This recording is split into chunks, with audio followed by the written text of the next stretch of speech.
Shalom, brothers and sisters who are scattered in all corners of the earth. Sanbonan, my name is Mpumelelo. Welcome to this channel. I would like to take this opportunity to thank all the subscribers to this channel. Thank you for all the contributions that you make. Thank you for your support and thank you for your love.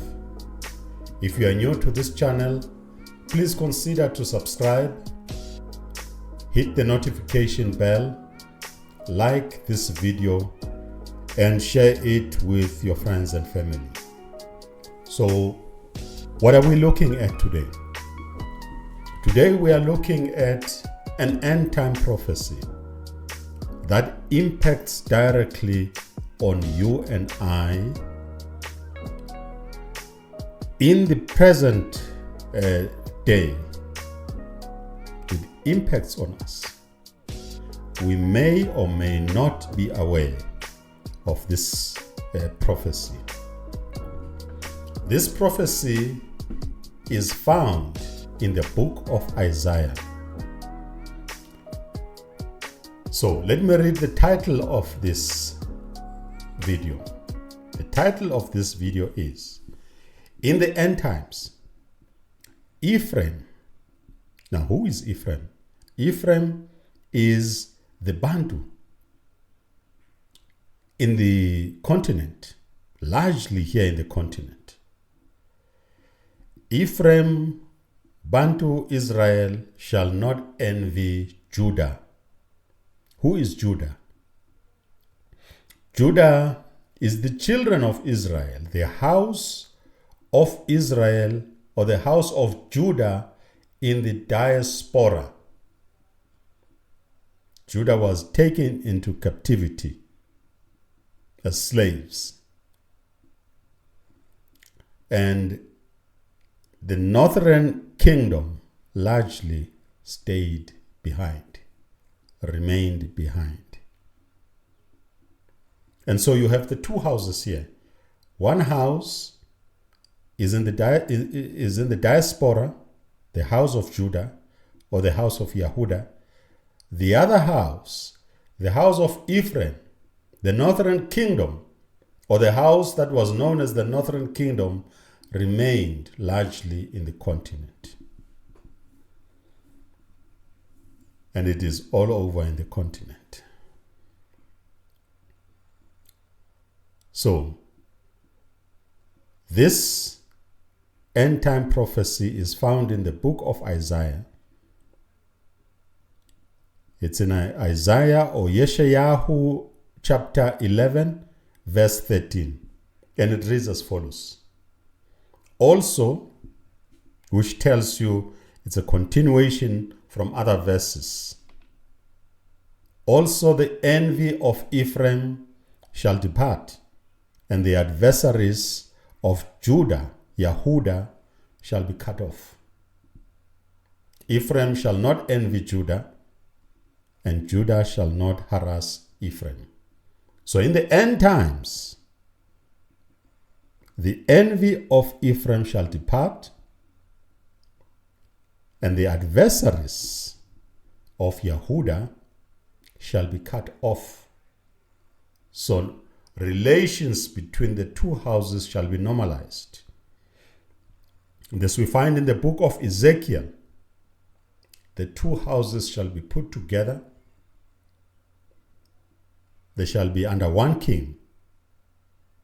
The king who will reign, the king who will come from the line of Judah. So let's look at some technical words here so that we understand what we are talking about. The first word that we want to look at is envy. The word envy means kina, to be jealous. The second word is adversary. Adversary is an interesting word together with the third word. Adversary means tsar. Tsar means enemy. But tsar also means adversary. An enemy, adversary, or Satan. So in Hebrew, the word Satan means adversary, it means enemy. It doesn't mean what the New Testament is talking about. Anyone who is your enemy is Hasatan. Anyone who stands as an opposition to what you want to do is the Satan, is the enemy, is the opposition.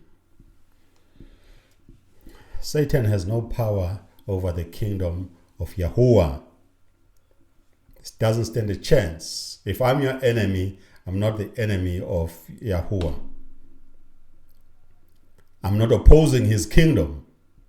I cannot do anything to oppose it.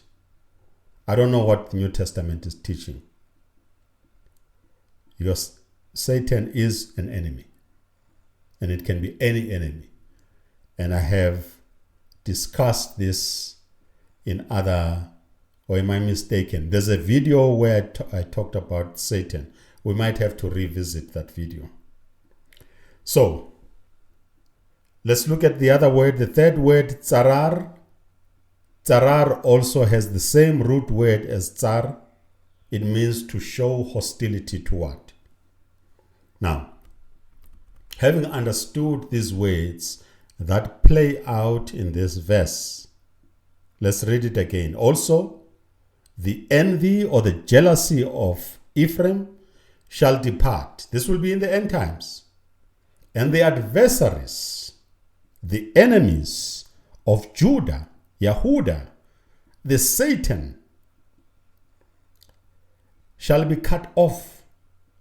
Ephraim shall not envy Yehuda, and Yehuda shall not harass Ephraim. So there are animosities between these two houses. There are tensions.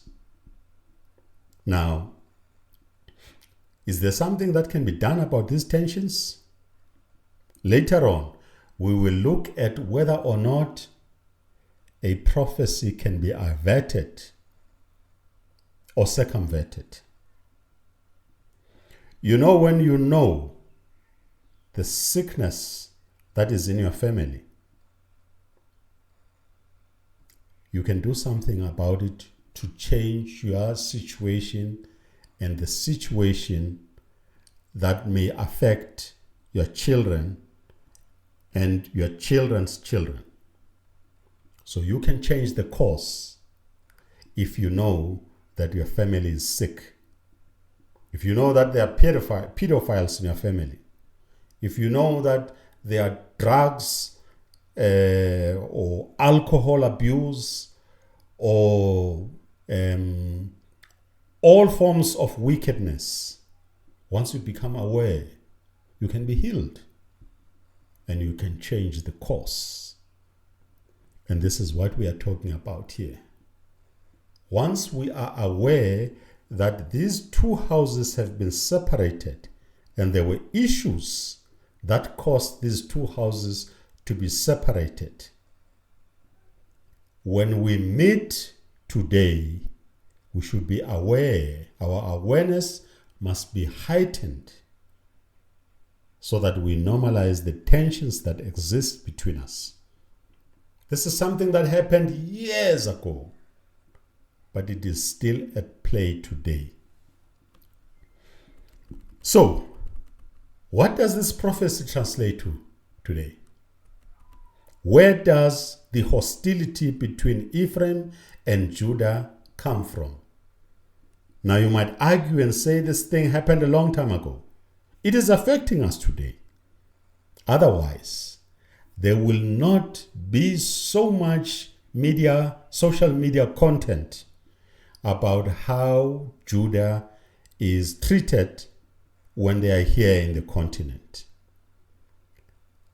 Inasmuch, and you'd also find some feedback from Ephraim about their attitude towards Judah. So these are tensions that can be normalized. The house is sick, and the sickness dates back centuries ago. It has just been carried over generations. We are promised that in the end, the two houses shall be put together, and no more shall there be tensions. But if we are aware of these sicknesses, as you will see, one of the kings of Judah tried to maintain and normalized the relations between the two houses. It is possible. But it's a choice. Changing your life when you know that your family tree is sick, it's a choice. When you know, you can do something about it. So it's up to us. We will read, because we're trying to look at the background. Where does this sickness come from? So we will look at the background, and then we will discuss whether there's anything we can do. We will read from the books of Kings. 1 Kings chapter 11. We will also look at 1 Kings chapter 12. And we will only select a few chapters. So let's start. 1 Kings chapter 11, verses 9 to 13. Please go ahead and read 1 all the way to 13, or go ahead and read the whole chapter. So Yahuwah became angry with Solomon, because his heart had turned from Yahuwah Elohim of Israel, who had appeared before him, or he had appeared to him twice. So Yahuwah appeared to Solomon twice and told him what he needed him to do, and had commanded him concerning this thing, that he should not go after other gods. But he did not keep what Yahuwah had commanded. So King Solomon did not do what was expected of him to do. Therefore Yahuwah said to Solomon, because you have done this, and have not kept my covenant and my statutes, which I have commanded you, I will surely tear the kingdom away from you and give it to your servant. So, what did King Solomon do? King Solomon married women from other nations which practiced paganism. He brought them into the promised land and worshipped with them paganism. He built idols for them, and he worshipped with them. So he did an abominable thing to the Most High. And so he is told that his kingdom is going to be torn into two. But this is what Yahuwah is saying. He says to him, nevertheless, I will not do it in your days. For the sake of your father David, I will tear it out of the hand of your son. So for the sake of King David, and when King Solomon is still a king, he will not, this kingdom will not be divided. Verse 13, however, I will not tear away the whole kingdom. I will give one tribe to your son for the sake of my servant David, and for the sake of Jerusalem, which I have chosen. So, this is the beginning of the trouble here. One kingdom is going to be separated. There's going to be two kingdoms. This is a prophecy which is not reversible at this stage. It's too late, because King Solomon was warned. He was told what to do. He didn't do it, and so the prophecy is unfolding, and it is unstoppable. If you're wondering what I'm talking about, when you're talking about prophecy, we're not talking about fortune telling. A prophet is a messenger. Often a messenger gives a message of Yahuwah. But then he says, if you fail to do what I'm telling you to do, if you don't change your ways, this is what will happen. And so you have a choice at that point. Do what is right. If you don't do what is right, this is what will happen. These are the consequences. And once you have failed, after several warnings, the consequences cannot be stopped. They will be fulfilled. Let's read further. 1 Kings chapter 12, verses 1 to 5. We'll also read 1 Kings chapter 12, verses 18 to 24. This is the continuation of the problems we are facing today. Where did it start? And Rehoboam went to Shechem, for all Israel had gone to Shechem to make him king. So after his father became incapacitated, King Rehoboam went to Shechem to be inaugurated. So it happened, when Jeroboam the son of Nebat heard it. Now let's not confuse the two. There's Rehoboam and there's Jeroboam. Rehoboam is the son of King Solomon.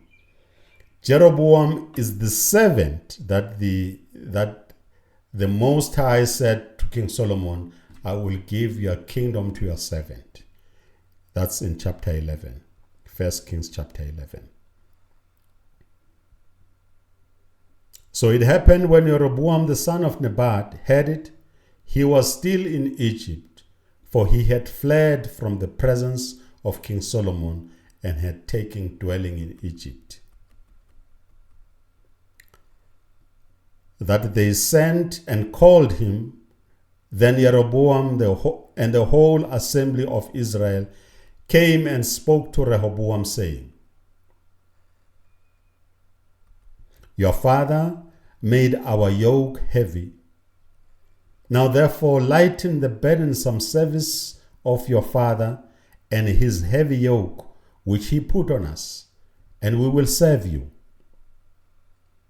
So he said to them, Depart for 3 days, then come back to me. And the people departed. So what did King Solomon do? King Solomon had a big palace. He had expanded his palace because of the wives that he had taken from other nations. And so he needed to service his palace. And the bigger the palace, the bigger the people who live in the palace, the more money is required. The more servants are required. The army needs to be expanded. And so who pays for all those things? People had to pay taxes, double, triple taxes to maintain the kingdom of Solomon. So King Rehoboam told people, Depart, I'll come back to you in 3 days. So what did he do? He went and consulted the elders who advised his father. He said, this is what people are saying. People are saying I should lessen their burden, they will serve me. And the elders of Israel who advised his father told him, it's a good thing to do. Do what the people are saying, they will serve you.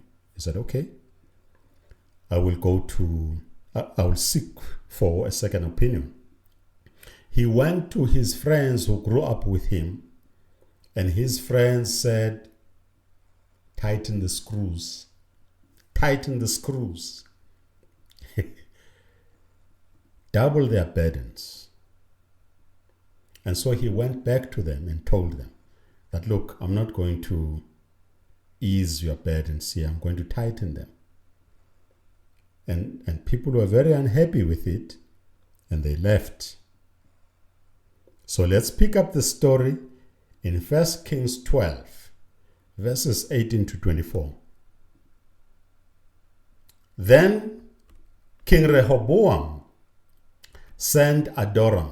Adoram was his servant, who was in charge of the revenue, but all Israel stoned him with stones, and he died. So people were not going to do what King Solomon did. they were not going to comply with Rehoboam this time. So Rehoboam sent a tax collector to the people. They seized him and they killed him. When Rehoboam heard that Adoram was killed, he mounted his chariot in haste and he flew to Jerusalem. He fled to Jerusalem.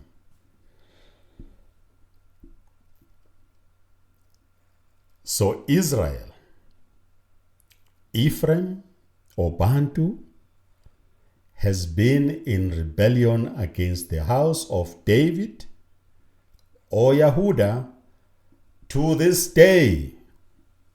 I didn't add it. It's there. To this day, these houses have been separated and there's been this tension to this day. Now it came to pass, when all Israel heard that Jeroboam had come back, they sent for him and called him to the congregation and made him king over all Israel. There was none who followed the house of David, but the tribe of Judah only. So this is the fulfillment of the prophecy. Yahuwah spoke to David and told him this. He spoke to Solomon and told him, this is what will happen. Your kingdom will be separated. So for the sake of King David, your son will only have one tribe, and the rest of the tribes will be given to the servant of King Solomon. And the servant is Jeroboam, who was not even from the line of kings. He was just a servant. And when Rehoboam came to Jerusalem, he assembled all the house of Judah with the tribe of Benjamin, 180,000 chosen men who were warriors, to fight against the house of Israel, that he might restore the kingdom of Rehoboam, the son of Solomon. So he was trying to force or compel issues here. He was going to fight the kingdom of Israel and try to unite the kingdom under his leadership. But the word of Elohim came to Shemayahu, the man of Elohim, saying, speak to Rehoboam the son of Solomon, king of Yehuda, to all the house of Yehuda and Benjamin, and to the rest of the people, saying, thus says Yahuwah, you shall not go up nor fight against your brethren, the children of Israel. Let every man return to his house, for this thing is from me. Therefore they obeyed the word of Yahuwah and turned back according to the word of Yahuwah. So they obeyed. They did not go and fight. So please, Judah, when you come to the continent, take it easy.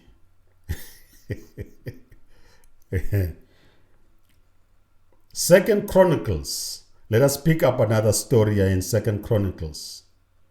Verses 30, 10 to 12. Here we see a king who was obedient, who was loyal, and tried to do all things that other kings did not do. He restored the laws and all the festivities that were practiced during the times of King David and King Solomon. But there's something here that we need to take note of. Second Chronicles chapter 30, verses 1 to 12. And Chizkiyahu sent to all Israel and Yehuda, and also wrote letters to Ephraim and Manasseh, that they should come to the house of Yahuwah at Jerusalem to keep the Passover to Yahweh Elohim of Israel. So at this point, the northern kingdom had collapsed. It was invaded and taken over by the Assyrians, whoever the Assyrians were. That kingdom had collapsed. It was taken over by the kingdom of Assyria, but there were remnants left. So King Chizkiyahu was inviting the tribe of Israel that was left to come and celebrate the Passover. For the king and his leaders and all the assembly in Jerusalem had agreed to keep the Passover in the second month. For they could not keep it at the regular time, because a sufficient number of priests had not consecrated themselves, nor had the people gathered together at Jerusalem. At this stage, it was chaotic, both in the kingdoms. The other kingdom had collapsed, but the kingdom of Judah was chaotic as well. King after king after king did evil against Yahuwah. So you can see at this stage, the Passover was not kept, and all other Sabbaths were not kept. So this king is trying to restore normality and order. And so he is inviting everyone, including the remnants in the northern kingdom that has collapsed. The matter pleased the king and all the assembly. So they resolved to make a proclamation throughout all Israel, from Beersheba to Dan, that they should come to keep the Passover to Yahweh Elohim of Israel at Jerusalem, since they had not done it for a long time in the prescribed manner. So you can see it was chaotic. Then the runners went throughout all Jerusalem and Judah with the letters from the king and his leaders, and spoke according to the command of the king. This is what they said. They spoke according to the command of the king and said to the people, "Children of Israel, return to Yahuwah Elohim of Abraham, Isaac, and Israel, and he will return to the remnant of you who have escaped from the hand of the kings of Assyria. Now, do not be like your fathers and your brethren, who trespassed against Yahuwah Elohim of their fathers, so that he gave them up to desolation, as you see. You have no kingdom now, because your fathers were defiant and disobedient. So don't do as they did. Come and celebrate." So these runners went to the remnants in the northern kingdom, and this is what happened. Okay, they are still relaying the message. "Now do not be stiff-necked. Do not be stubborn, as your fathers were, but yield yourself to Yahuwah and enter his sanctuary, which he has sanctified forever, and serve Yahuwah Elohecha." Yahuwah Elohecha means Yahuwah your Elohim, "that the fierceness of his wrath may turn away from you. For if you return to Yahuwah, your brethren and your children will be treated with compassion by those who lead them captive, so that they may come back to this land. For Yahuwah Elohecha is gracious and merciful, and will not turn his face from you if you return to him." So, the runners passed from city to city, the country of Ephraim and Manasseh, as far as Zebulun. But they laughed at them and mocked them. They laughed at them and mocked them. These were the children of Israel, the remnants in the northern kingdom. They laughed at the runners. Nevertheless, Some from Asher, Manasseh, and Zebulun. Some, they humbled themselves and came to Jerusalem, which was a good thing. That was happening. Now, you'll see that even these tensions that exist, there are some among us who can manage these tensions because we know that the family is sick. And so we can move away from this sickness and do what is right. Also, the hand of Elohim was on Yehuda to give them singleness of heart to obey the command of the king and the leaders and the word at the word of Yahuwah. So, can a prophecy be averted or can a prophecy be circumvented? As I have been saying, if you know that your family is sick, you can do something about it. But if you don't know, you often don't know what hit you. You fall into the trap and do as everybody does. What we need to avoid, because what we can't avoid is what is happening now. Judah is coming to the continent. Drips, some come with families, some come, as individuals and their families follow after. It's happening. How the two houses manage these tensions is critical, especially when we know that we have an issue that dates back centuries. We can manage this better. Prophecy will be fulfilled in the end times. The two houses will be brought together and they will be under one king. But in the meantime, we are awake. We don't need to fuel these tensions. We must avoid the rumors. If one person experienced something bad, they must not say everybody did it. From both houses. If you encounter one person and you had a terrible experience, don't say all these people are like that and spread rumors. We can do better. We can handle this matter differently. It is there, let's acknowledge it exists. But as our awareness is heightened, we can do something about it. So can a prophecy be averted or circumvented? A prophecy is like a double-edged sword. A prophecy is a message. At this point, it is running itself to its fulfillment. The tensions are there.